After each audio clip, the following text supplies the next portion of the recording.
hardest thing about being an artist is like doing it for 40 years or doing it for 50 years, keeping it fun and interesting. You're going to stick with it because what else are you going to do? Having to exist as an artist probably means having to do things you don't want to do. Drawing like sucked me in a direction that was like, that's a pretty deep avenue. And so I just like kept going that direction. Most things that people love, there is a pretty painful and awkward creative phase to it. Yeah, trying to do something new, like I'm trying to do something new, and it's extremely painful and awkward and embarrassing at times. A question that I ask everybody on the podcast, would you be doing the same thing you're doing right now if you had $1 billion? I just wanted to say that this episode is brought to you by Morgan Weistling's course on Broker.com called Painting Without a Brain. In his course, Morgan goes through his exact process and his formula for teaching someone to paint from scratch. You don't really need any prerequisite skills to start. It is sort of the base fundamentals of how to get started as simply as possible with painting. It's been really helpful for me understanding how he simplifies things. He only uses 4 different paints: titanium white, ivory black, yellow ochre pale, and alizarin crimson, and simple brushes and simple canvases. If you'd like to check it out, it will be linked down below in the description. Thanks, and I hope you enjoy the episode. So the purpose of this is not to talk about how to do art, how to become a better painter, how to become a better draftsman or anything. It's more about the why of doing it, you know?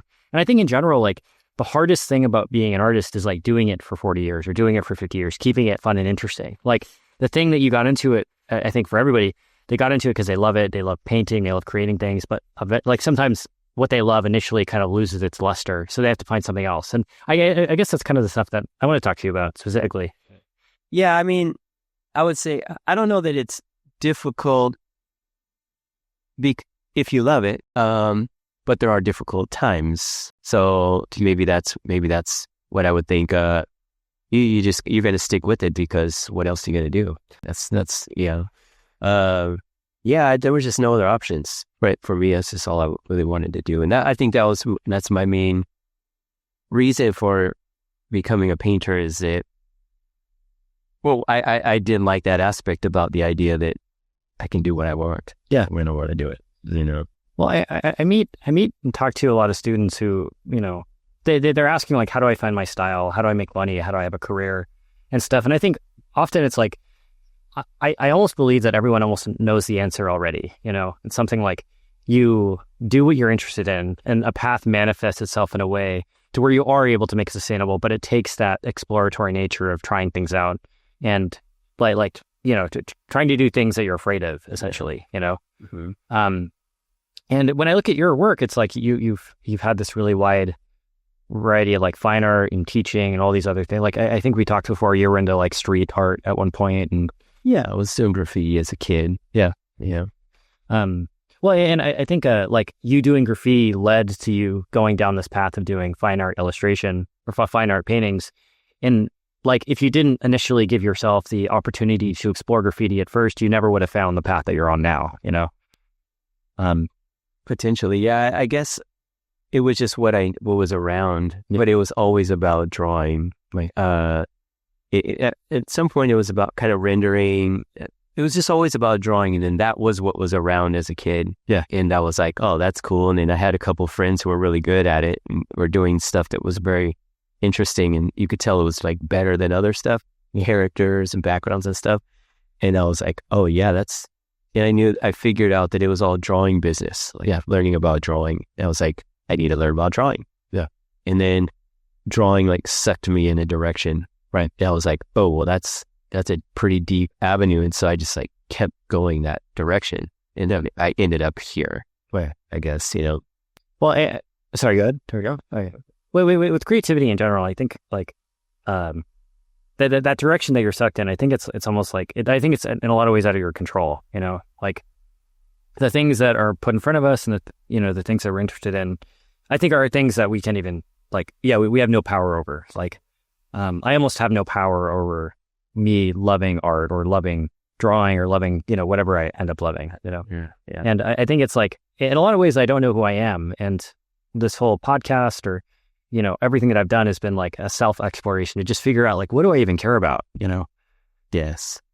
And it's weird and nebulous and stuff. And yeah, I think everybody has that. I don't know what I'm doing or anything. I just kind of try to live a life and enjoy it and have the things we need and and make stuff and feel like you're progressing. Yeah. And that's if when you're not doing that, which is the majority of the time, and then when it's starting to happen, which is like carries you further. Yeah.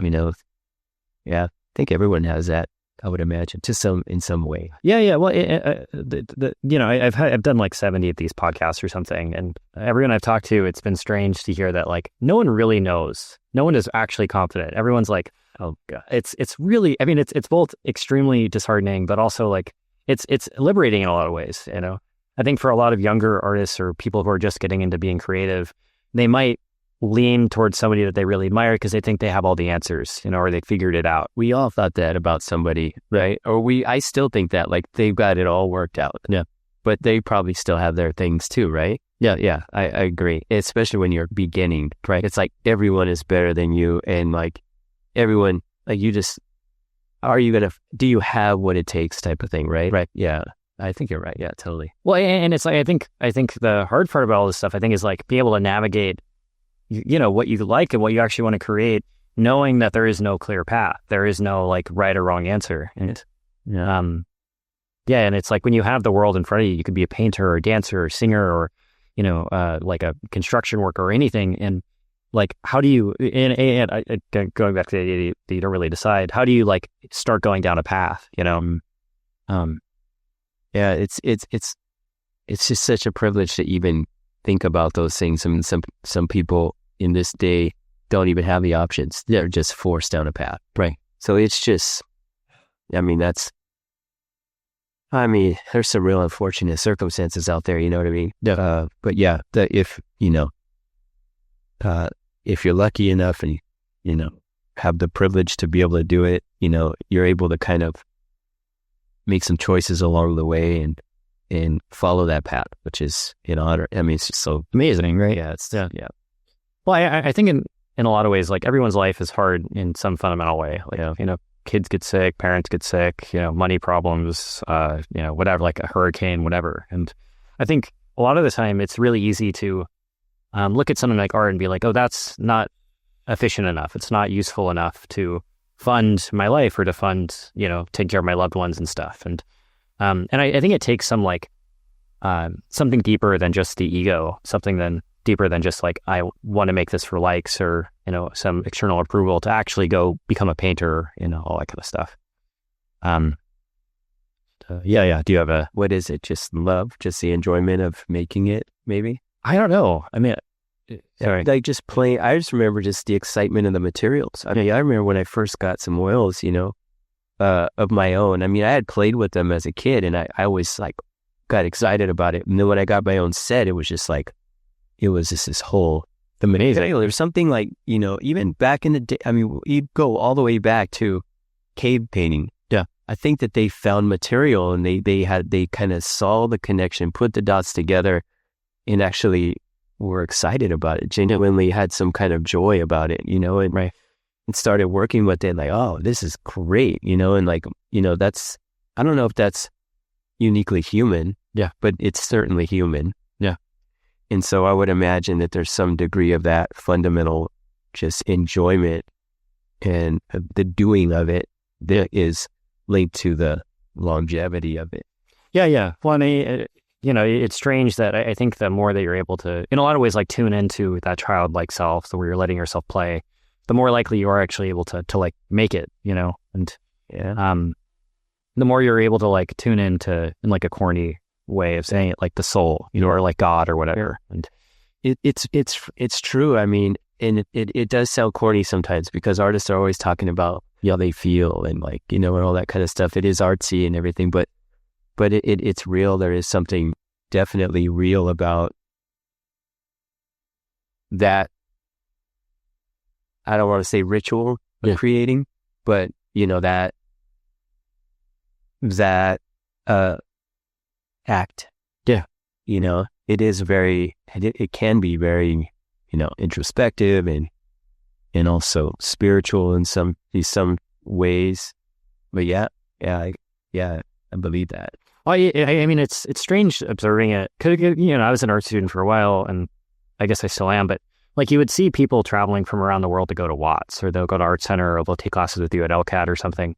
In the same way that I think it's like the same part of the brain that would get somebody to go to Mecca or something, or, it's like they're pursuing something, Yeah. and it's intangible and it's nebulous and it's hard to really quantify, but it's like it's like meaning essentially, when you like try to bake it down to its bare fundamentals, Heck yeah. I before the online stuff, I mean, I can have vivid memories of like traveling down to LA, and finding associates in art. Yeah. It was a school. You remember that school? I've heard of it. And Yeah. I mean, it's this legendary school everyone talks about. Yeah. And walking in there, I mean, it was just profound. It was I was like, oh my goodness, it was amazing. And yeah, it was like a pilgrimage, to go and take a class there. And then same with, the other schools, I agree with that. But I think when it comes to all this stuff, like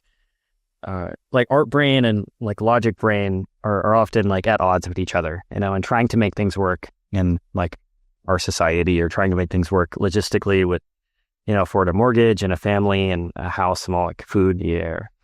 Especially now. You think it was like that back then? I think is it safe to say that there were times where art and logic in terms of like society were, I mean, it seemed like I want to say like ancient times where art was more integral in Blessed society and maybe more part of it. More valued? Well, definitely more valued, but also more useful even. Yeah. Because they're trying to create something structured, and they need design in order to do that, right? Yeah. I don't know if that, I'm just asking the question. I don't really know. I don't know. I mean, I think in a lot of ways it's like, I think maybe yes in some ways, but less people were able to do it because the resources and there's less education and stuff. And there was less knowledge too. I mean, it wasn't they're doing it, making it. Yeah. Creating it.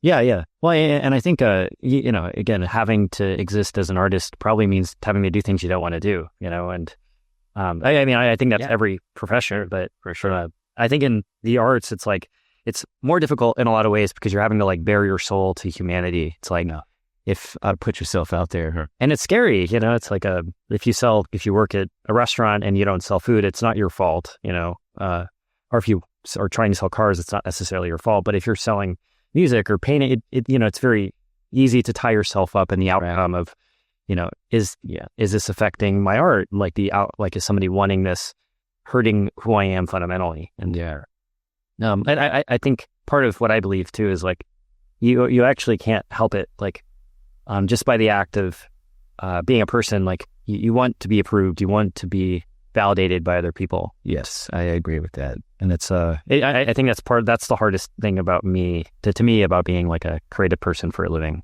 But yeah, validation is nice. Yeah.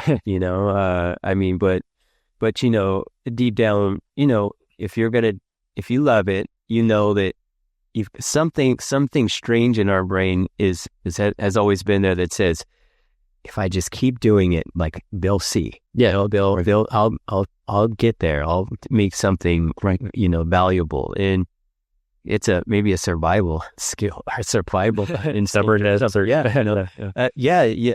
For seriously, like an instinct to carry on. Yeah, is really good. What do they call it in the kids? They call it grit. No, yeah, something like that.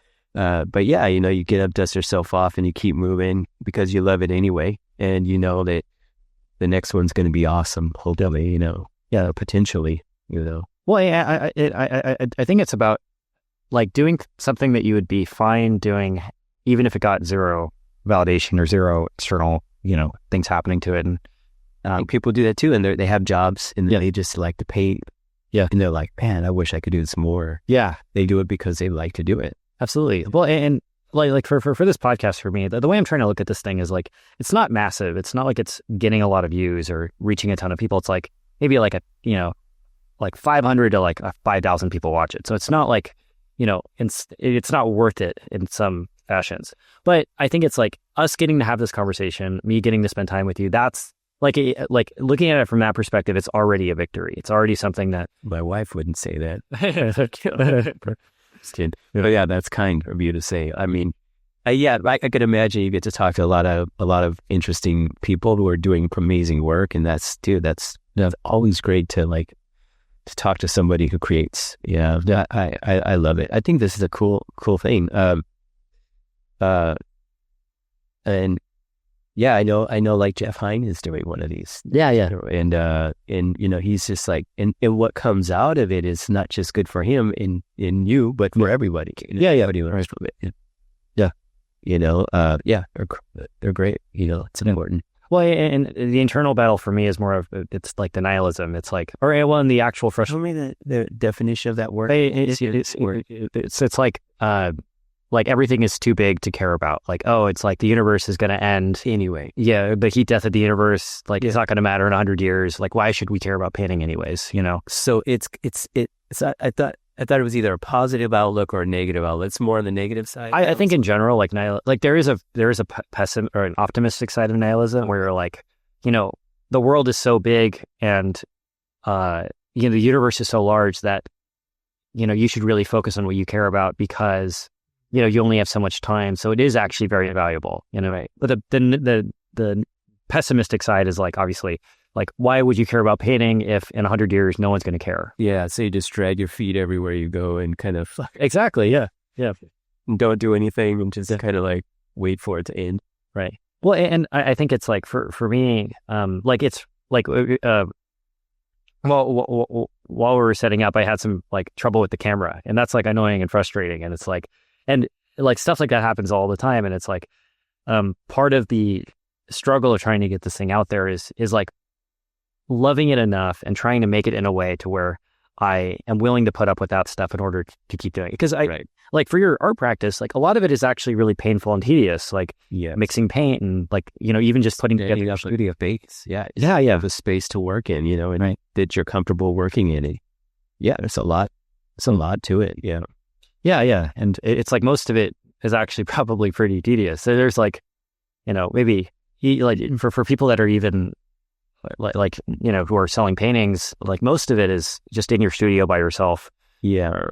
Yeah, it's a lot of solitude. That part's not too bad. I think one of the toughest parts is the business aspect of it. Yeah. I hate. Yeah. Because you've got to market, you've got to be consistent. You always have to have something new. Hopefully it's new and it's better, right, than the previous, and you're showing growth because people are able to kind of look at the last 5 years of your progress and see if you're even progressing, and you kind of think about all that kind of stuff. And it's nice to be able to just step back. Teaching has actually allowed me to kind of step away from the care of all of that stuff a little bit, and I do care about it. I do want to grow just for myself and everything, of course, but I don't want to watch it. But yeah, teaching has been good that way because I can kind of step back, and I do want to kind of change a little bit what I'm doing and grow in so what avenues I have to explore to do that. Yeah. Is it, and so I don't have to expect I need to make 5 new paintings this turn or right. And just quota stuff, Yeah. Yeah. Well, yeah. And again, I was reading Rick Rubin's book, The Creative Act, and I know this name. He was a producer on a lot of the Beastie Boys albums. Yeah, with the white beard and the Malibu home. Exactly. Yeah, that guy. I've been watching this guy. I love that guy. Yeah, Well, and he's talking. I think that he's worked on a wide variety of musicians like Adele and Beastie Boys and Wu-Tang Clan and Kesha and System of a Down. Crazy variety, right? I'm trying to think with the first. Yeah, I mean he's worked with serious artists like Weezer and stuff. No, I mean going back to hip hop and who was it? Yeah, epic musicians. Yeah. Well, these legendary people, and it's and he's just a guy, and the way he'll talk about himself, he's I have no technical skill. I'm not a music producer. I don't know how to mix whatever. But he's all I really care, all the value I provide just comes from my taste. Yeah. My ability to express what I care about honestly. Yeah. And I think a lot of the time, again, we'll talk about putting out a music record because you need to pay the bills, you need to pay a mortgage and stuff. And sometimes it's like the urge to try to, create faster, be more efficient. A recipe or some sort. Yeah. It's like we're all looking for that to a degree to try and but I think real art happens at its own pace. Yeah. He seems to have like tapped into that. Like it's like everyone has that when you're young, I think. Yeah. And then you kind of know it, you're just alive and you're feeling it and everything. But he seems to have like maintained it through a great whole life. Yeah. Which is as you start kind of getting older or whatever, you get jaded and all that kind of stuff, and he seems to have been free from that, which seems pretty cool. Yeah. Well, in a lot of ways, I think it's like we're all trying to channel that, and we're like trying to design our spaces intentionally, and like try to erase yourself from the act of being creative. Like, I think in some ways, like even like driving home in a different way, or like going to a different grocery store is creativity. It's scary, sometimes to. Yeah, it feels weird, huh? Making a different turn than you usually do. Yeah. It's like, is that going to throw off some important balance? Yeah. Well, and it might, that's the thing. It's like, well, the same thing with like becoming a better painter. It's like, I think there's like little mundane things that you try that, like that are scary, that are actually different. And, it's, yeah, I don't know. I might disagree a little bit with that just because because I've painted for so long and I'm just like over it. Like it's like, God, well, let me just scrape that out. I don't have those feelings anymore because I feel like there's something about painting there's something about the surface of the painting that needs all of that exploration, turning over every rock. Yeah. I kind of value that, and you can't fake that. Yeah. A one-pass painting is a one-pass painting. You can see it almost like right from the, and you can read it, right? So I don't really feel that way that much, but I know that in the beginning I did feel that way. Yeah. And a one-pass painting was the only way to paint because direct painting that's how you do it correctly. Right. If you can't do it directly, then you can't do it right. Yeah. That's what I used to think. Right. And that served me pretty well for learning for many, many years. But I know what you're saying at that point. No, I didn't want to like try it another way or like glaze it tomorrow or something, that's weird. Yeah. Or felt strange. Well, and I think that like in some ways I believe like the right ways of doing it are almost like challenges to the artist. Sure. To be like, no, fuck you. I'm gonna do it the way I want to do it. Mm-hmm. It's like I hear people all the time talking about the right way to paint, the right way to create music or something, and I think when you look at like I was watching Get Back, the Beatles documentary, and there's video of Paul McCartney developing the song Get Back, and he's like mumbling, and it's so cool. It's amazing, right? Like riffing in like the sound and love comes out. Where they're just I'd seen a couple. I don't know if it's that song particularly, but I've seen doing that. And I think people like from a very romantic perspective might want to look at that and be like, you create beautiful music and it's not embarrassing and it's not painful and it doesn't feel weird. But I think for most things that people love, there is a pretty painful and awkward creative phase to it. Heck yeah. I would agree. Trying to do something new. I'm trying to do something new, and it's extremely painful and awkward and embarrassing at times, Yeah. But thankfully, at my age, like I'm old, I don't care. I cannot care anymore, and I can blame it on just I'm old. Yeah, I'm old and salty, so I can just go, who gives a shit, Yep.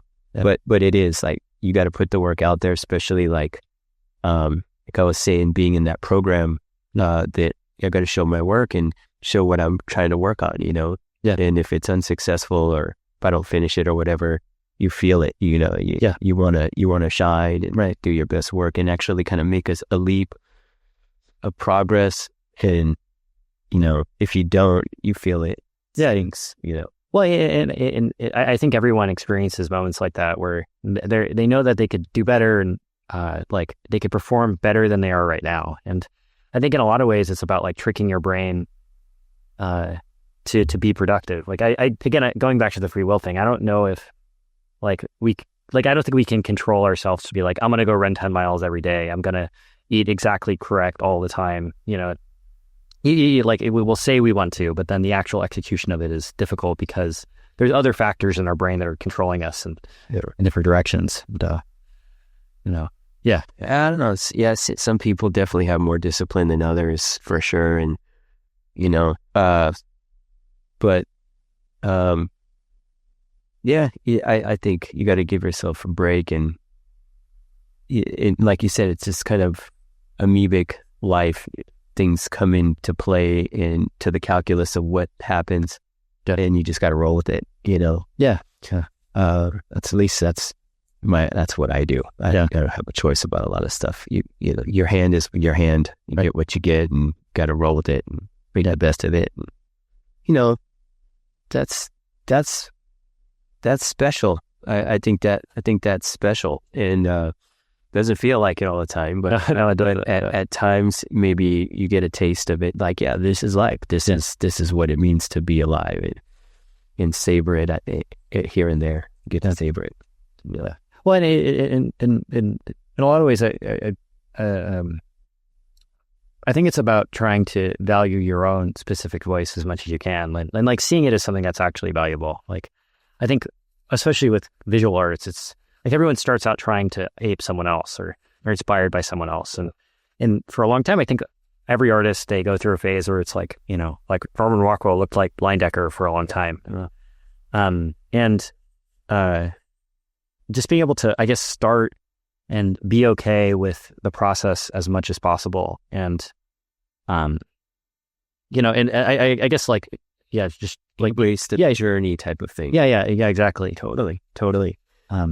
Yeah. And it's like always shifting, and it's never concrete, and you're always like going through the imposter syndrome stuff. And I think one thing I've tried to do is, like, when things are seemingly bad, can you unearth something out of that? Yeah. That actually kind of feeds back into the loop, right? When things suck and you don't, you're not doing what you want, or it's not going your way, maybe there's something there that you can get out of it, even if it's just like personal growth. Absolutely. I think for most people, like, they try to copy someone else or try to, and like, I don't mean copying in a bad way or derogatory. I mean, and like, that's what emulate. Yeah. That's how we learn. That's how my kids learn. They practice by reproducing what their sister or what we say. Yeah. It's like, everyone is trying to like copy another artist, but you can't, just because that person's them. And like,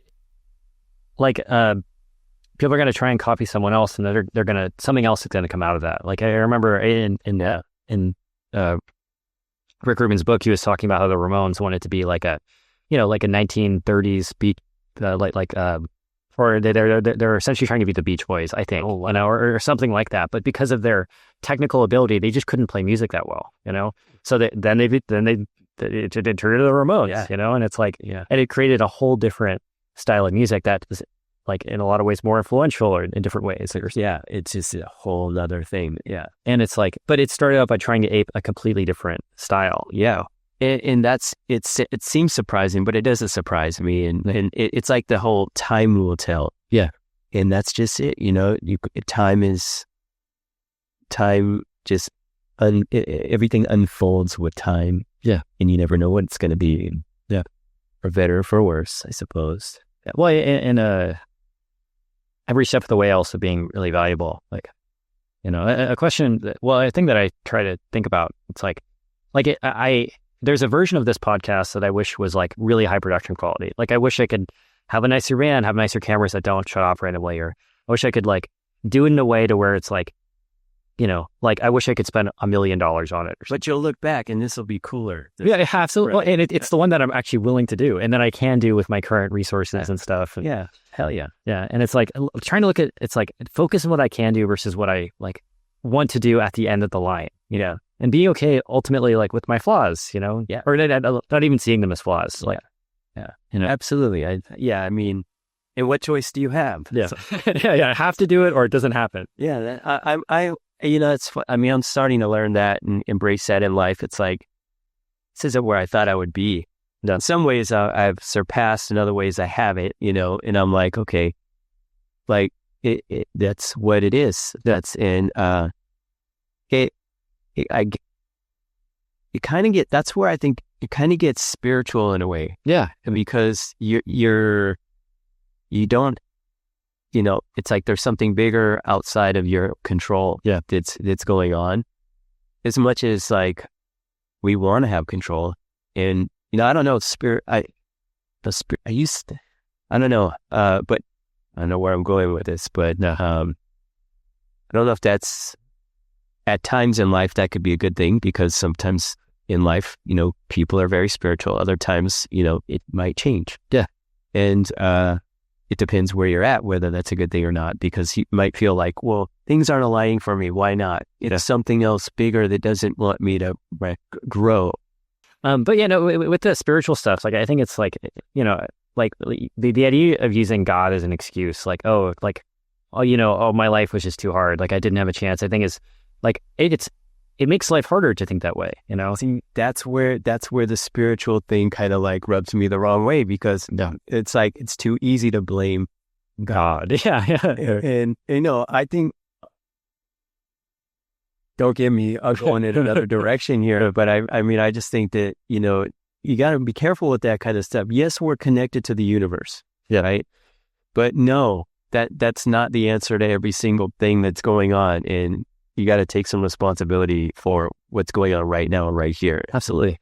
And that's as far as I'm going to put that. Like, yeah. I think it's the most complicated problem every human is trying to solve. And like, I would say, I'm going to go a little bit hippie a little bit, but yeah, I would say that in some sense, we're like God in a sense where like you have the ability to create something, like in the sense where you look at a tree and you either see a tree or you could turn that into like an oar, you could turn that into a plank, you could turn that into a spear to hunt animals, it could be an art piece, it could be a forest, it could be everything. And you could build a house. Yeah, an infinite amount of things. And who you are and what you value determines on what you see that tree as, And like you as a human, I think that's our when I say we're God, that's what I mean. It's like we can go walk down the street and look at a street and be like, this is a home, or this is, like it's up to you ultimately to make that decision, Yeah, you can see the potential in things. Yeah. In manifest things. Yeah.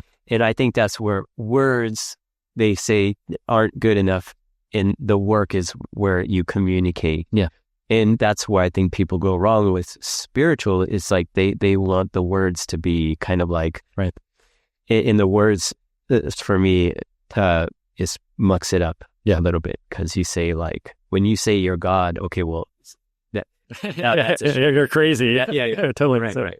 Yeah. You think of the kind of crazy person, or the guy on South Park, right? Hi, sir, what's your name? He's God. yeah. Remember that? Yeah. But yeah, sort of think Kanye West and stuff. Yeah. I mean, but you're right. We are connected, and we are definitely an extension of the universe, and therefore, not separate from that. Yeah. In my opinion. Well, and like everyone listening to this podcast, or us as individuals, like we can go through our lives and like talk about similar experiences and similar values growing up as, like young men in California or something, or young men in the United States. And, and like, it's strange that you could walk about your life and like run into people who are completely different, but then they have shared experiences. And like, I'm sure you like have recognized this. I know I've recognized this from traveling a bunch and like having students and stuff, but everyone I've ever talked to, they have the same problems. Like they're self-conscious about money or girlfriend or boyfriend or job or whatever. And there's like universal problems to being a person, and like whether you want to see that as God or not, I think that's like a true thing. And yeah. And I think like every time I've been able to look inside myself and value the life that's given me versus the life that I really want, that's when things have worked out generally better, Yeah. And it feels spiritual. It feels special. It feels good. Just in a basic way, it feels good. In some ways, it could feel potentially spiritually validating. Yeah. And reinforcing to, your choices and to who you are. And yeah, I think a lot of, I think that's, you got to trust what's going on and just keep moving through the tough times and stay positive. And then it starts to work itself out and thus become closer to what you envision. Yeah. Perhaps. Yeah. Well, and the purpose of that is to be a person and not to have like having an art career is just one part of being a person, you know? And I think sometimes I know I was a little bit this way when I was young. I was like, art career before living, you know? And yeah, I felt that way too. It's like, that's all it is. Like, that's the whole thing. Just make it, learn more, get better, make it, be there. And then everything will evolve around that. And no, there's so much more to it, right? There's so much more. It's just, the work is just a byproduct, hopefully, of a real life. Yeah. Of a real lived life. Yeah. And it's making stuff and being creative or just, I don't know. I also start to think like painting isn't much different from any other task. Yeah. In many ways. So I don't necessarily see it as all that special anymore, the way I used to kind of like put painting on this pedestal. Yeah. Putting in some good plumbing in your, it's amazing. It's good. It gives me the same type of pride as, finishing a painting that I feel is successful, So, if you are in that state of mind throughout your day to day and kind of treat everything that way, to what you were saying, that might be how things can align in that meaningful way spiritually and just pragmatically. Yeah. And makes it feel a little bit easier to get through when times are difficult. Yeah. Well, it's like solving the problems that are put in front of you versus wanting to solve specific problems. It's like, right. Like you can't, no one's a rock star all the time. And I was listening to an interview with Dave Brule, and he was talking about how he would just play a show to 100,000 people. Some biggest rock star in the world, high on his horse. And then he came home and his daughter was like, "You forgot to make me a smoothie." And it's like, and I'm sure every father and mother can attest to that to some degree. Exactly. Kids have a way of grounding you in that way. And that's wonderful. Yeah. So wonderful. Yeah. Whether you have them or not, but just being around them, right? Being accepting of them, who they are, what they want to do, and treating them as individuals. Just because they're smaller doesn't mean that they're not there. A lot of people kind of can disregard them. You know what I mean? And the grown people are talking. Right now, that's a person. It's a real person. Yeah, and you have to meet them where they're at. Yeah. If they're there, right? They have a way of doing that. It's pretty special. If I think that's, for me, it's a big part of life. Well, and I the act of being a person is like, I was talking to a friend about the two imposters. There's the imposter of I'm the greatest, I'm the best musician, painter, plumber, whatever. I'm, just the best. And then the other side of I'm the worst at whatever I'm talking about. And you're neither. No one is both. Everyone exists somewhere in the middle of being sometimes they're the rock star and sometimes they're the smoothie maker. No matter who you are. And and the money doesn't make it. Money and success and followers and all that kind of stuff is fun and everything, but it's fleeting. It doesn't actually lead to a more valuable life, I don't think. Not necessarily. No, I think the value of that is just the ability to continue. It's pragmatic, it's practical. It's you need to make enough money to keep moving and to, have some conveniences, and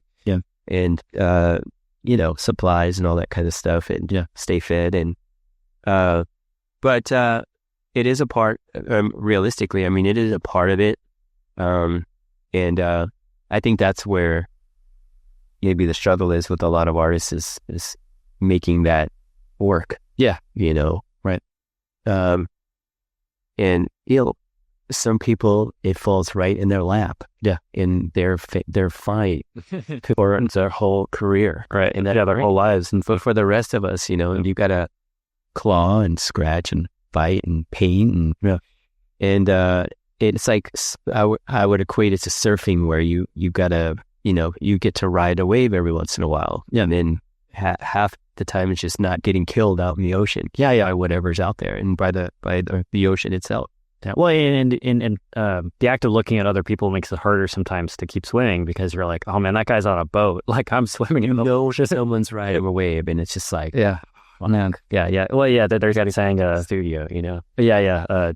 Comparison is the thief of joy or whatever. It's like, yes, yeah, that's good. That's good. That's true too. Yeah, but I mean, comparison is necessary too. We talk about it all the time. You know, I mean, it can be the thief of joy if you let it. You know, and there's nothing wrong with comparing in order to grow and being kind of like having a healthy competition, like, you know, like sports versus war. Yeah.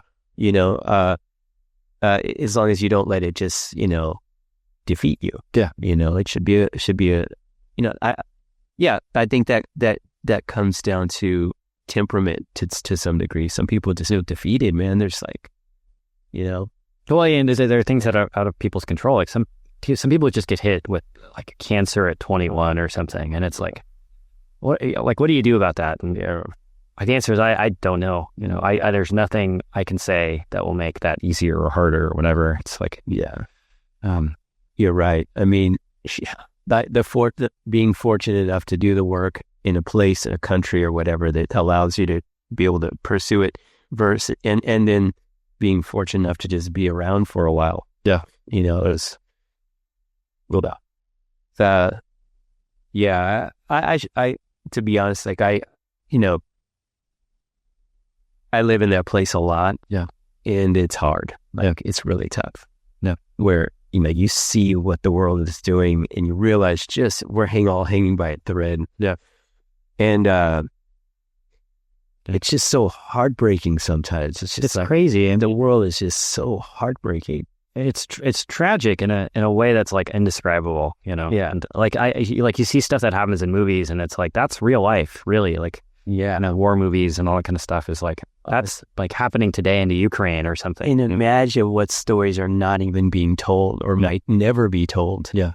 And because no one was around to witness it, it just happened. You know, it's terrifying in a way because.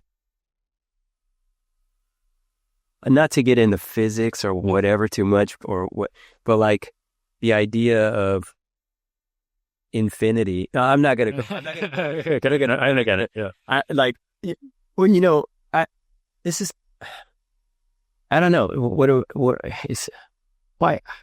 What are we doing? I mean, it's kind of like therapy. We need this. We need to have these talks, but at the same time, like, you know, we should be. You know, I don't know. Should we be talking about art stuff or paint? I don't know. Well, I think I think everything is all related. You know, it's like, I think to you know, when you grow up, it's easy to play in the sand, to paint, to do all this stuff. And as you get older, it gets harder because you have bills, you have kids, you have, you know, sick parents, you have whatever that comes up, and that like student loan payments and all that kind of stuff that gets in the way of being creative. And yes, like I think like I think it's actually a mistake to just put your head in the sand and just do the work, because you're ignoring what the world actually, you're ignoring truth, you know. And I mean I believe that, and I think believing that takes a lot of faith. Do you think that I mean, you still have to work through those things, like you still have to make, even when that stuff happens. Do you think it's important to carry that with you into the work and express through the work? Just curious. I don't know. I mean it's like when you look at something like Disneyland, you know, it's like there's so many people that, so much suffering actually that probably goes into that, and it's like it's fundamentally a very happy place, you know. It's like it's trying to be like heaven on earth in some senses, like no pain, no suffering and stuff. And we just took the kids to Disneyland recently. Yeah. I would call it more like a magical step outside. Yeah. Okay, that's probably not heaven on earth, because it's not. It's a nightmare. But it's great if for a few moments, like your kids can kind of go to a magical place and be in their imagination. Yeah. I personally idyllic, right? I personally value that, even if because the world is so fucked up, right? You know, and there's so much that they're going to learn. Yeah. It's terrible, right? Just let them be kids and be in their imagination for a few minutes. Like, I'm not against that. Yes, it's a corporation. It is what it is, and there's some of the other stuff that goes with it. Yeah. But anyway, I don't want to divert. Yeah. Stay good way. Yeah.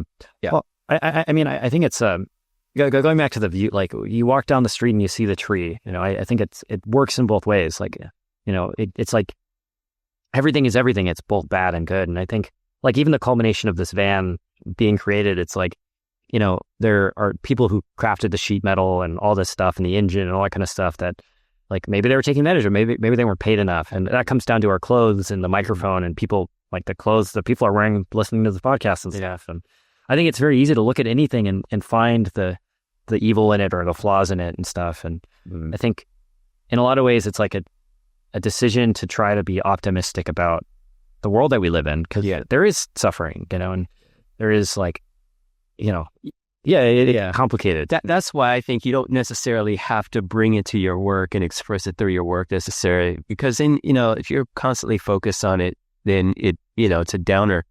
I do think there's an optimistic side of it. And the reason I asked the question initially was because I think that our work can be a place of refuge. Yeah. I often say that. For me, it is, you know, from all of my problems, and for problems of the world.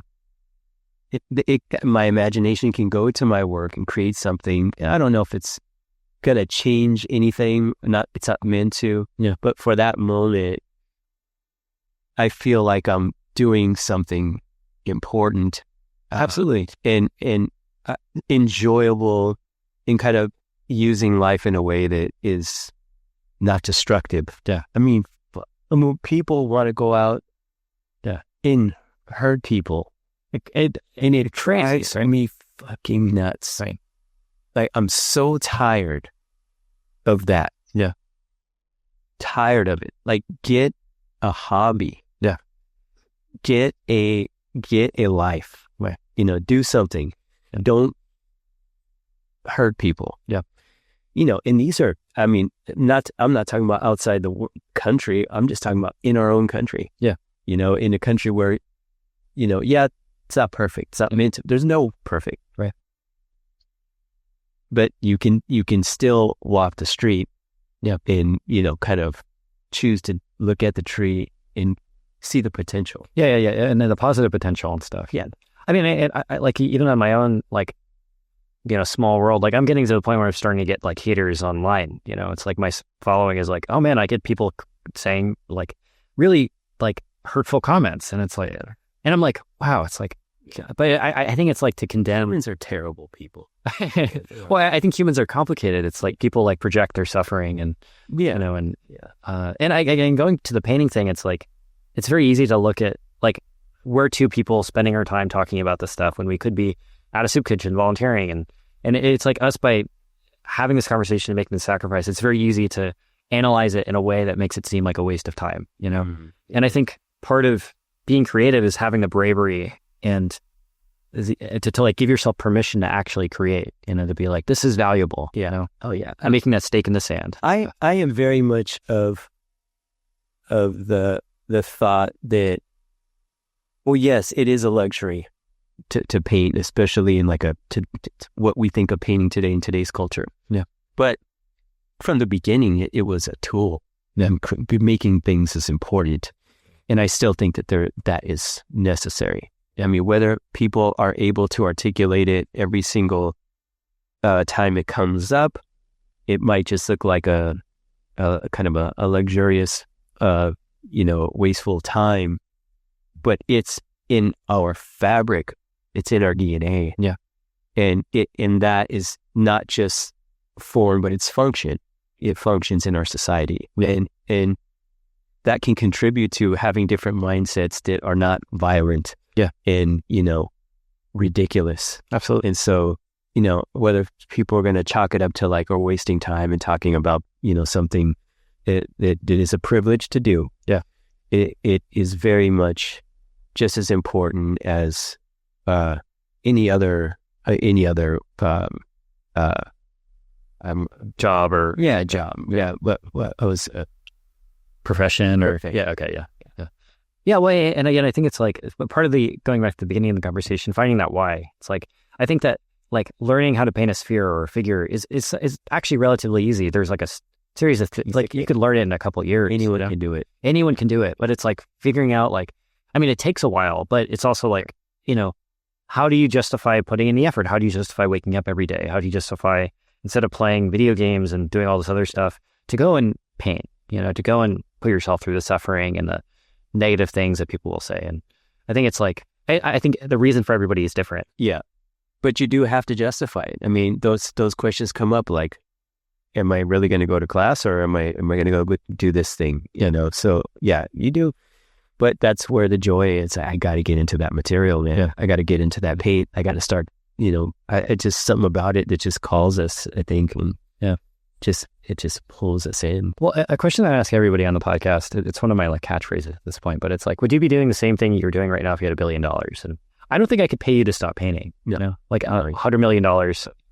I'd just go paper. I'd just be doing it and doing a lot other stuff. Yeah. I think about it all the time. Skateboarding and, whatever. Yeah, traveling and, I don't know, just, oh gosh, I could. Yeah. I have plans for when I hit the lottery. Oh yeah. Yeah.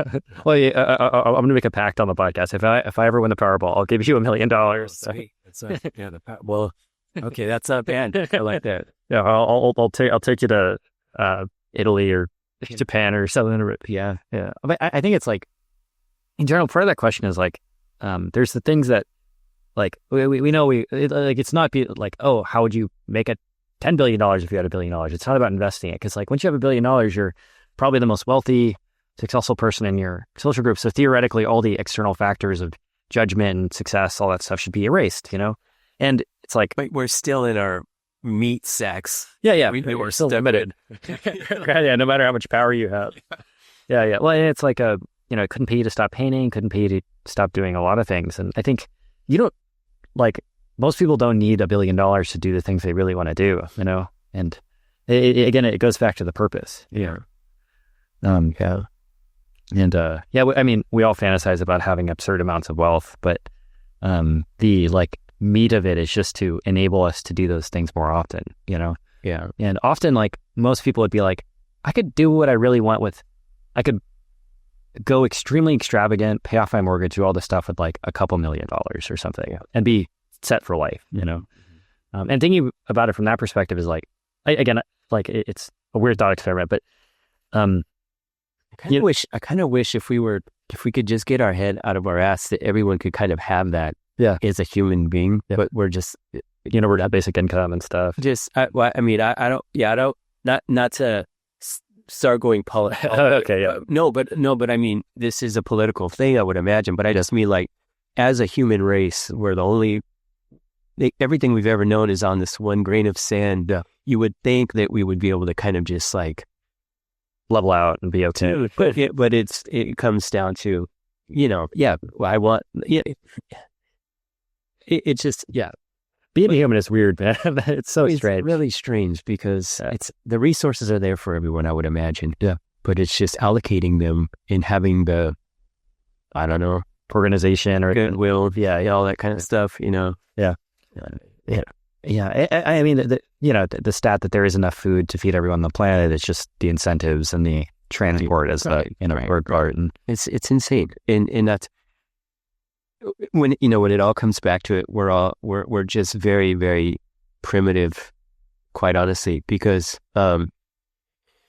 we have beliefs and then the beliefs start to like, well, my beliefs don't mesh with your beliefs, therefore you must die, this type of thing or whatever. And it's just like nonsense. It's just the craziest thing about that to me is I see it in the art world too. It's like, it's like you learn this from the school of art and not the school of art. You're a piece of shit or something. And it's like, I see some of that a little bit. That's a thing, huh? Yeah. That's like kind of like school stuff. Yeah.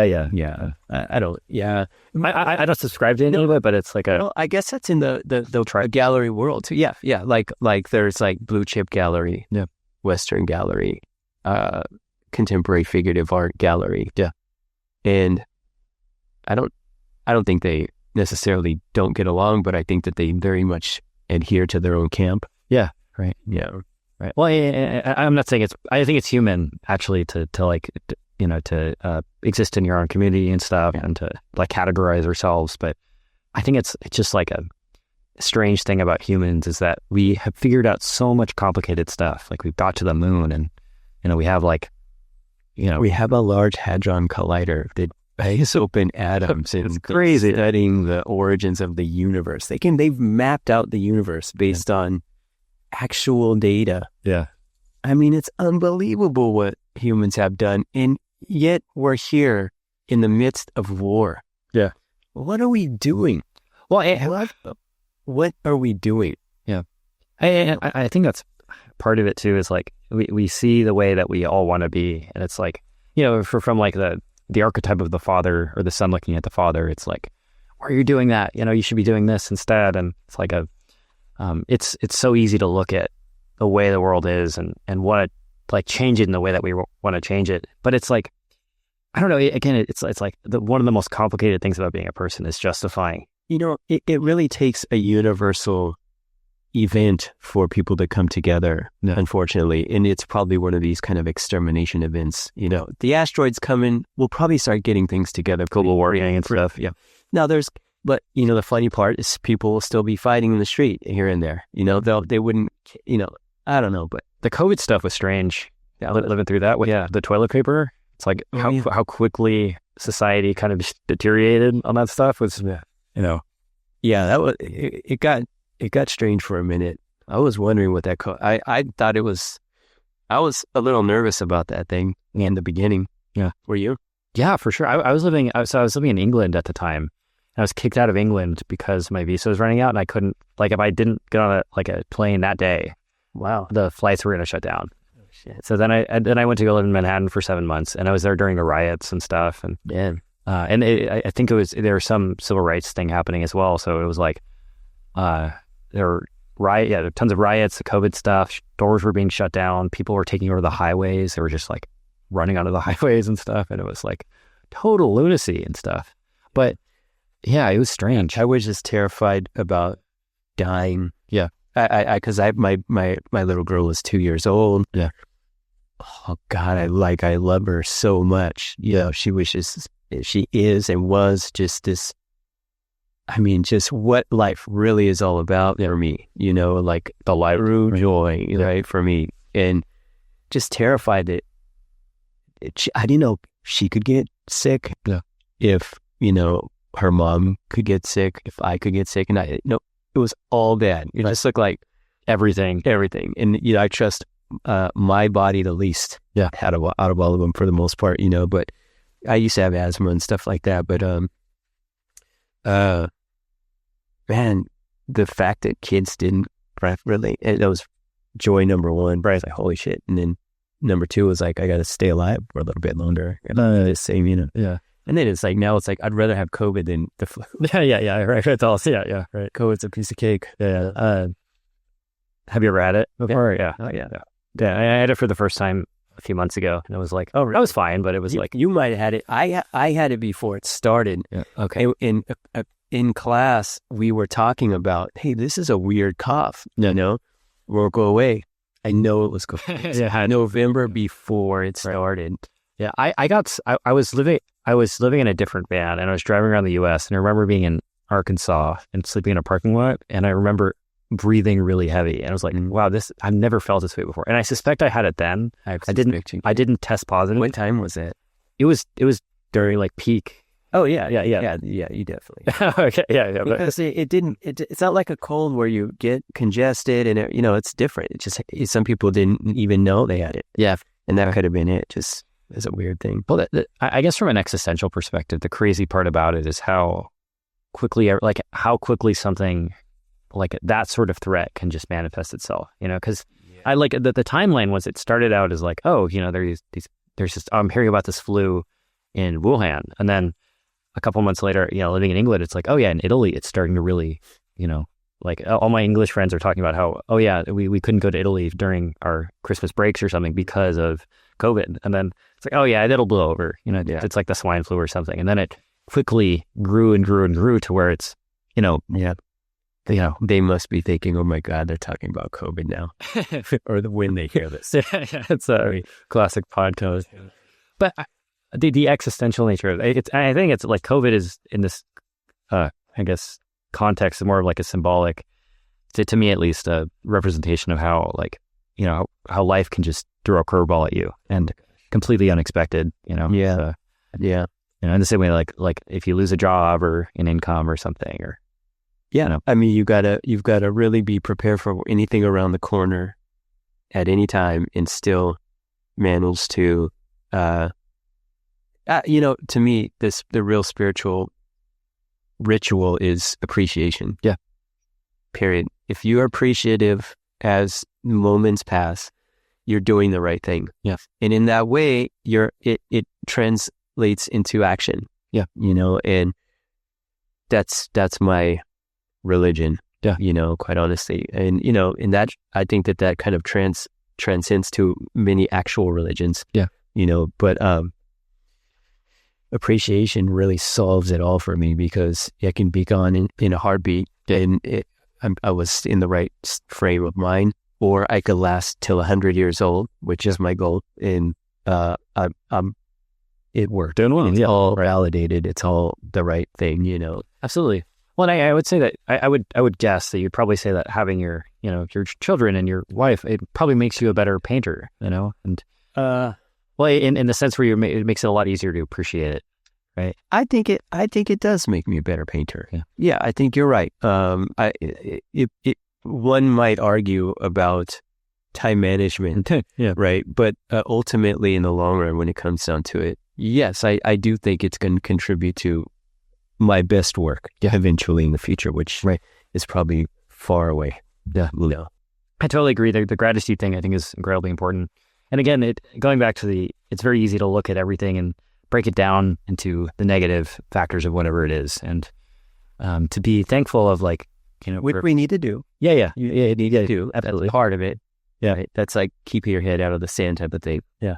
But I also think it's important to, like, find gratitude in, like, us having the ability to go get eggs at the store is like a miracle, Yeah. or to have a pineapple in winter and to not be dying of smallpox is like, wow. It's like, I don't know how the whole thing runs. There's millions of people all around us, and everyone's kind of got, not saying everyone's got what they need. I'm just saying the fact that this far is just, sometimes it's just, it's amazing. It's weird. Yeah. Well, the fact that there are, like, enough highways in the U.S. for me to get from one side of the country to the other. That I would argue there's not enough. Well, Yeah. Right. California, there's not enough. Well, either that or we're doing it all. Something's wrong with it. Yeah, right. But it still works. Yeah. Somehow or another, I make it there to school, right? Despite all these millions of people who are on the same road. Yeah. It's funny. Hey, driving cars that are, like, I can't fix my van. Like, if it broke down, I've lived in this thing for 2 years. I could not begin to explain how a transmission works or an engine works and how to change it. You have AAA, right? I do. Yeah. So, but it's like, I'm like standing in the shoulders of giants. Like, I guess creatively, artistically, with my life, food, all that stuff. Running water, and whether you chalk that up to, like, the complexity of God and all that stuff, or just random chance or whatever. I think it doesn't remove the need to be gracious for whatever that is. Certainly. Yeah. Yeah, absolutely. Yeah. Yeah, we're incredibly fortunate, and it's all incredibly fragile. Yeah. And that's the beauty of it. Like, no, I'm not going to go quote a movie, but that's the beauty of it. The fragility is part of what the beauty makes it valuable. That's right. Definitely. Yeah. We were recording for about an hour or so. Do you want to keep going, or do you do it? It's your okay. If you got questions, I don't know. Well, is it? How long are these usually? It goes to like 1 hour to 2 hours usually. Oh, okay. Yeah. I'm not that exciting. No. I don't know. Again, I think it's like I really do actually admire your paintings, and I admire your work, and I think part of this thing for me is, like, I talk to all these creative people and these people in my eyes who are successful, and it's like the things that they say are all relatively similar. It's like, be gracious for what you have, like, love yourself, trust your gut, trust your creative process, and eventually you'll be able to figure out a sustainable way to live, and, like, having these conversations, like, it validates all these things for myself and whoever's listening to just, like there is a path to trying to make this stuff work. Oh, of course. And moment to moment, I think people are scared. Like one moment I'm like, oh man, I'm finally figuring it out. And another moment I'm like, oh man, everything's falling apart. Honestly, for me, it's been that way the whole way. I've always been like, oh man, it's not happening. And yet 10 years go by and it's been happening. Yeah. Do you know what I mean? Yeah. Right. And, with a lot of years going by, it becomes more obvious. You just be.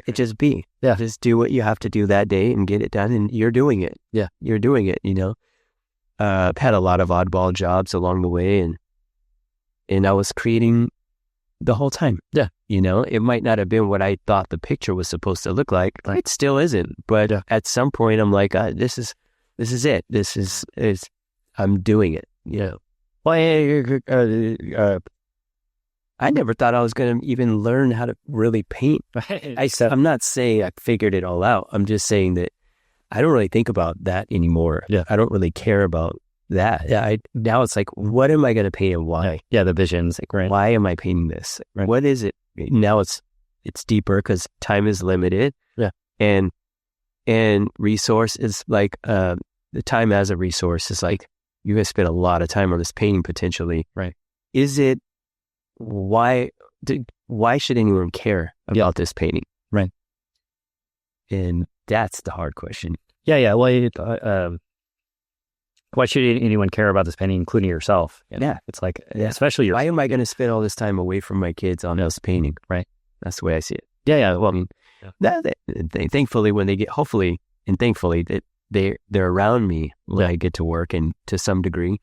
And when they get older, they might even want to hang out and paint as well. Yeah. Right. Amazing. Like that would just be what a joy that would be. Imagine. Yeah. But yeah, for now, I just see it as, it's kind of taking me out of that. Yeah. Which is, you start weighing it. It's not always worth it. And, I'd rather be hanging out with my kids. Yeah. I was talking to Stan about this. Like I hear people talk, like his Stan doesn't draw as much as he used to before because he has a business and kids and stuff. And he has enough resources to like sit down and really paint. And he's like, I talked to him about it. And he's like, dude, you have enough money and time to just sit down and paint. And he's like, dude, I just like hanging out with my son. Like, that's what I want to do. Like when I think about how hard and how like much validation I get from painting relative to hanging out with my son, it's like, oh, my son, 1,000,000,000%. Like every single day, I'd rather do that. Yeah. It's like he's kind of, or, they're kind of the project. Yeah. Right. You realize that, like I said, painting's not much different from any other profession. If you think about it and you're putting your time and your effort and your energy and your love and your spirit into something, if you're putting that into your kids, that profession is really valuable. You want to be putting that time. You see, potential there when that happens, and you don't want to fuck that one up. You know what I mean? So absolutely. But part of that is, I'm not saying abandon the craft. Yeah. I'm just saying that those types of things come into question. I think they're very human things. And absolutely. A thing I was saying to a friend at one point was like, when a 5-year-old drops their ice cream in the sandbox, that's literally the worst thing that's ever happened to them. So when they scream and they cry in the same way that we would if someone close to us passed away or something, Yes. And I think like as we get older, we figure out things about ourselves, and it's painful to let go of things. It's like when we're like, oh, I really want to be this painter, or I want to be this musician or whatever, but maybe these other things are like getting in the way, or they're like manifesting themselves to be actually more important to myself, And then you got to look at that real hard, right? You're like, am I the 5-year-old that just dropped their ice cream? And that's where I really feel lucky, because I just knew I was like, this is the only thing I know how to do, but that's all I care about doing. And I may be lucky for being very selfish early on too, because I was like, there's nothing going to stop me from being a painter. Yeah. I don't care what, I'm not saying that was great for me. I'm just saying that it worked out because there was no other path I was going to take, and I was stubborn enough to stay on it. Yeah. Whereas, a relatively even-minded person might say, this isn't the right thing for me. Yeah.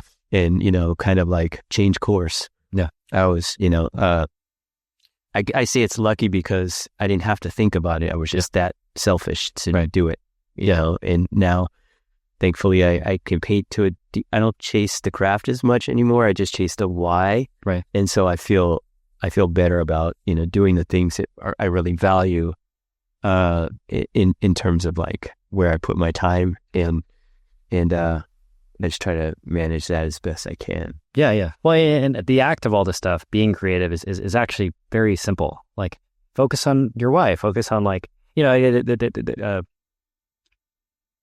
an Art Spirit quote that I latch onto. It's like, be a master, whatever level that is. Yes. And it's like, you could be a masterful beginner, and I feel like also a not masterful, extremely experienced draftsman. It's really weird to think about that. Absolutely. You're 100%. Yeah.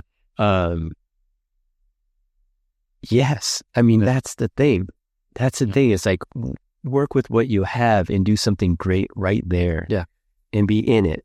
And I mean, I think that's what we're all trying to do all the time. And then so much stuff is also happening. Yeah.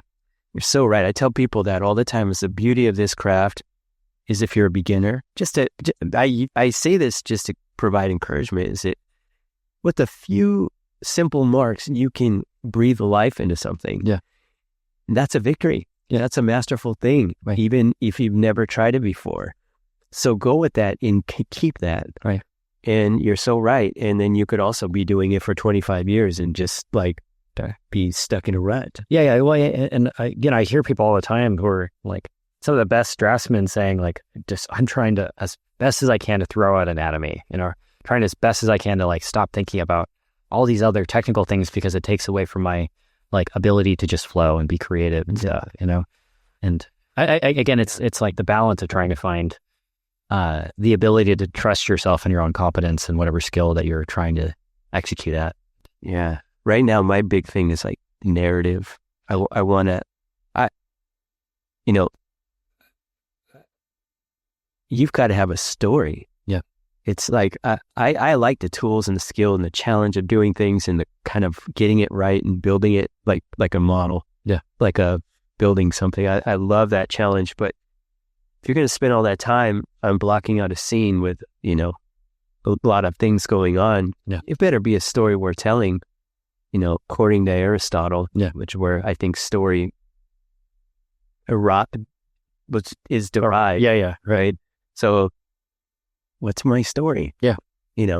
And oddly enough, it's not my personal life. Right. I don't, that's mine. Yeah. Right. So that's kind of at odds with where I'm at. And so that's for me what I'm trying to figure out. Yeah. I mean, I'm really into the wild, and like I was into Jack London for a little bit, and if you're familiar with him. I'm not the name is familiar, but not the art. As far as I know, he wrote are you talking about Into the? No, I'm thinking of something else. I'm thinking of the book with by John Krakauer about Christopher McCandless, where it's a guy that went out to Alaska, and he lived he had a very wealthy upbringing, and then he kind of threw it all away to live on the road. Literature.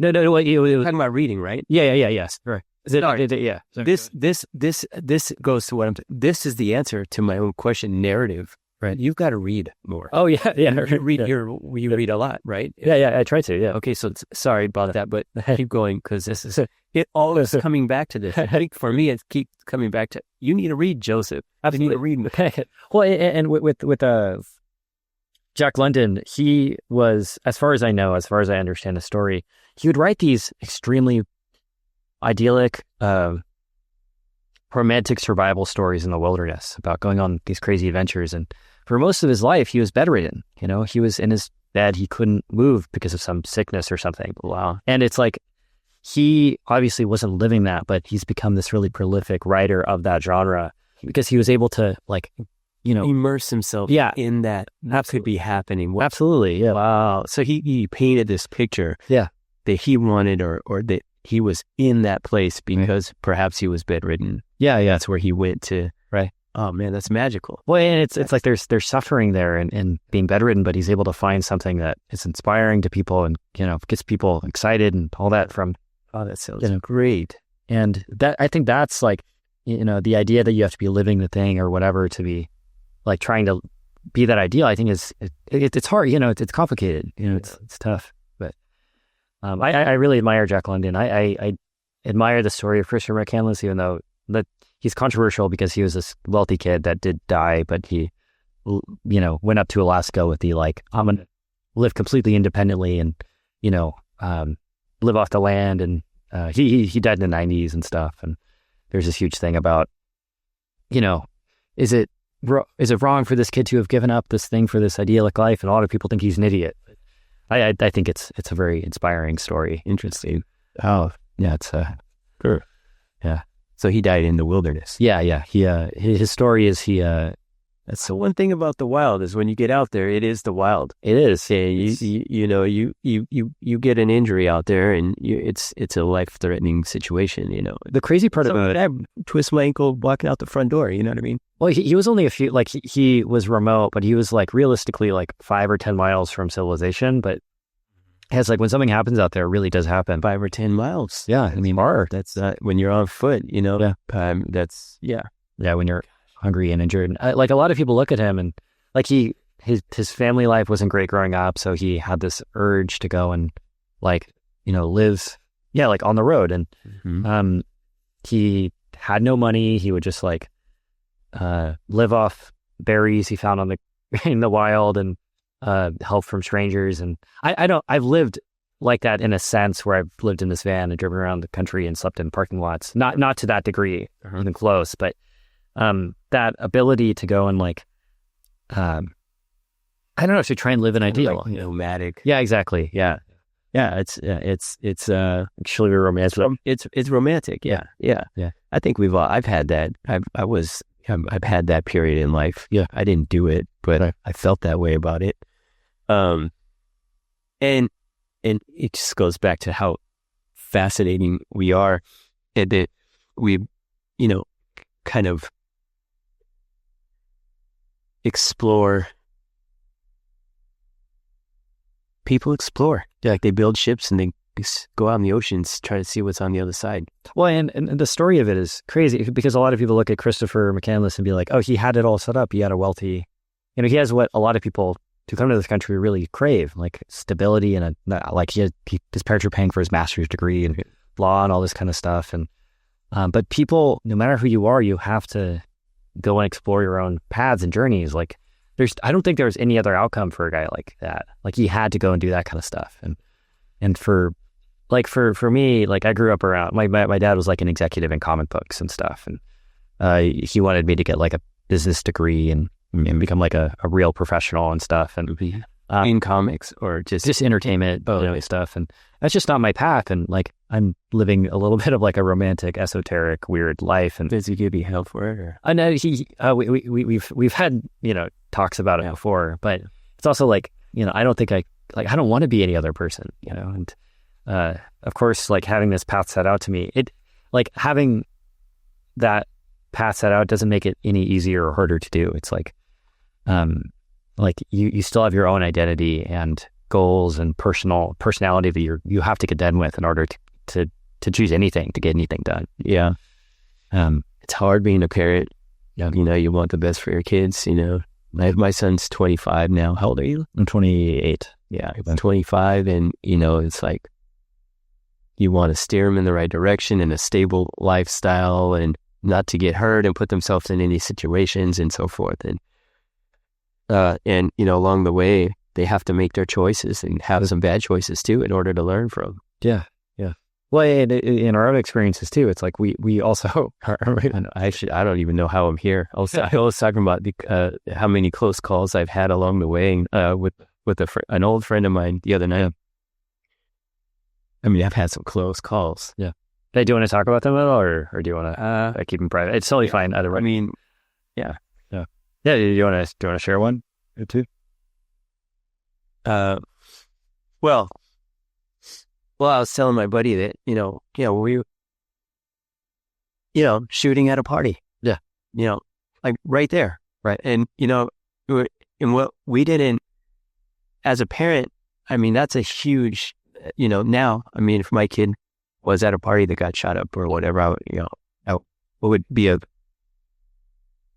a very pivotal moment, right? Yeah. We left the party and tried to go hang out somewhere else. We didn't even think twice about it. You know what I mean? And, did somebody die there? Or? Yes. That's crazy. Yeah.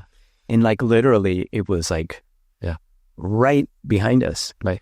We didn't have a chance to look and assess or do anything other than to fall down and run. Right. Which is what we did. And, we were 15 years old and just, it was like a Friday night and we just kept on about our business and, somebody passed away that night. Yeah. But, and that neighborhood was full of stories like that. Not that it was a suburbs. It wasn't terrible, but there was a lot going on. As the human stories. And yeah. And there were a lot of different avenues to go down as a teenager in that time. And, I dodged a lot of them and I'm thankful for that. But, that's what comes to mind. I mean, it's like, I've slept in my car accidents too. Oh yeah. Sorry. Yeah. It's like, sorry. Oh yeah. And a few close calls there in Southern California too. It's like one that's really close. Yeah. And I don't know how I got out of that. Right. Well, it's like, I think everybody has stories like that. It's like but you had to have kids, that they're going to have stories like that. Right. It's like, oh my gosh, Yeah. You just want them to like thread the needle. Right.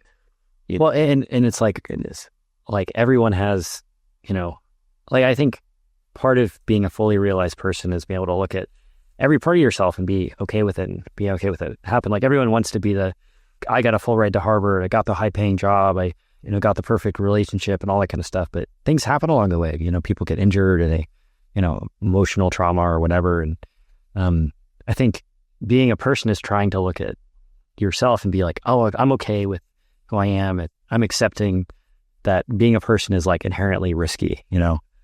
And I don't know. It's strange. Yeah, it is. I mean, being alive it's terrifying. Yeah. In some ways, but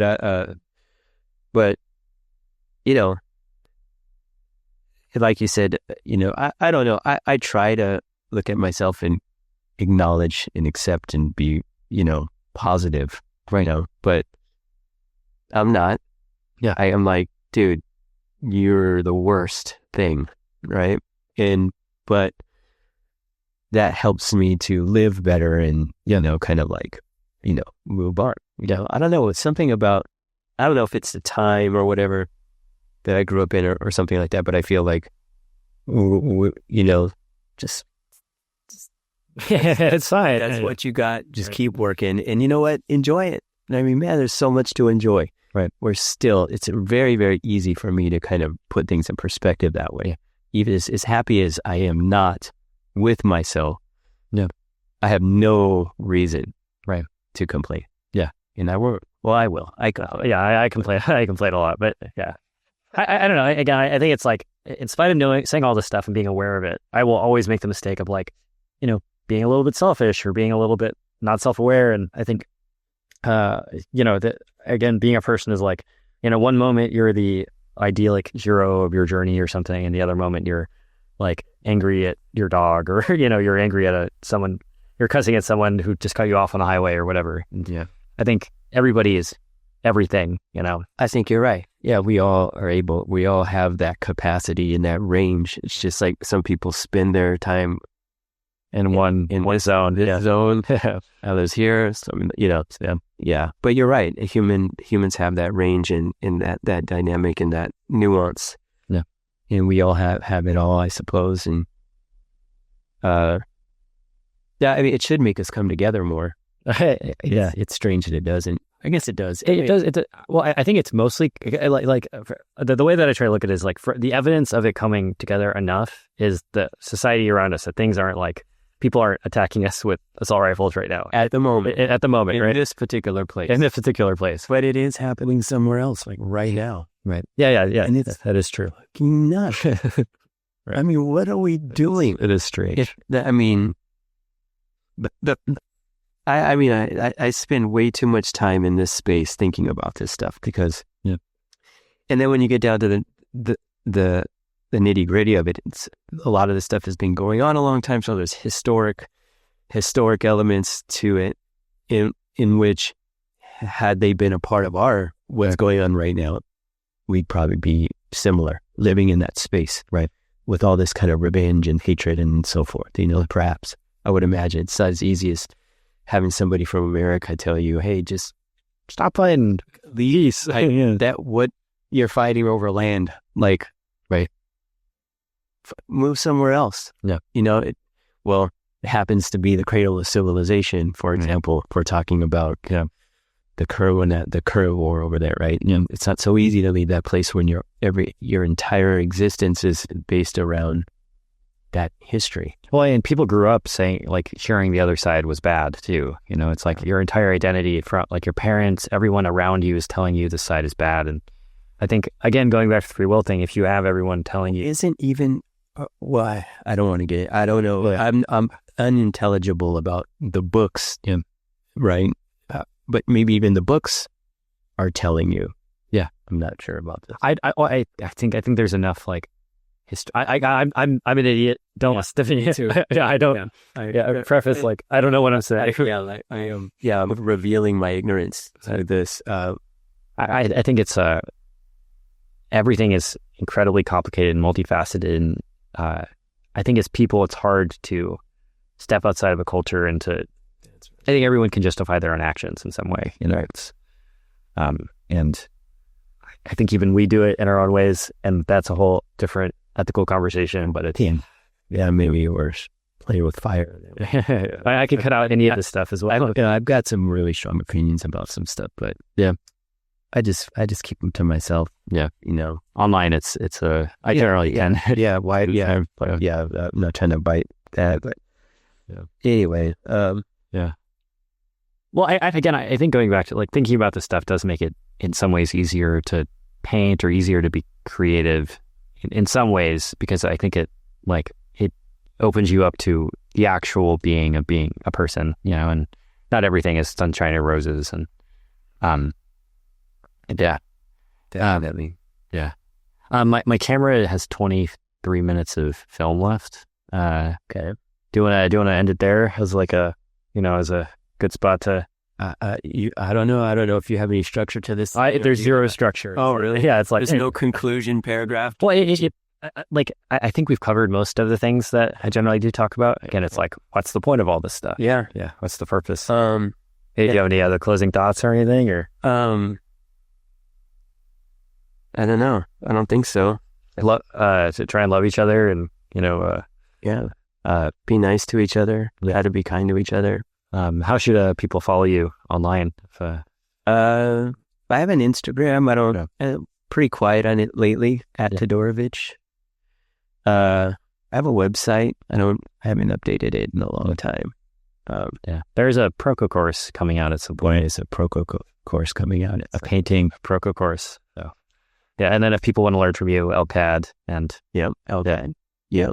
If you're interested in the college experience, LCAD is wonderful. Do you plan on taking workshops or are you doing more workshops at any point, or are you interested? Doing workshops or taking workshops? Doing workshops. Oh, I'm all about taking workshops right now. But no, I'm not doing any workshops right now at the moment. Actually, I take that back. Scottsdale. Okay, cool. Artist School. Yeah, so in May. Okay, everyone, May, Scottsdale Artist School. It'll be great. Todorovitch. It's always great. Yeah. Nice and hot and wonderful, and Scottsdale's cool. Sweet. Cool. Well, thanks, man. Appreciate you taking. Thank you, dude. Cool. I will cut it there.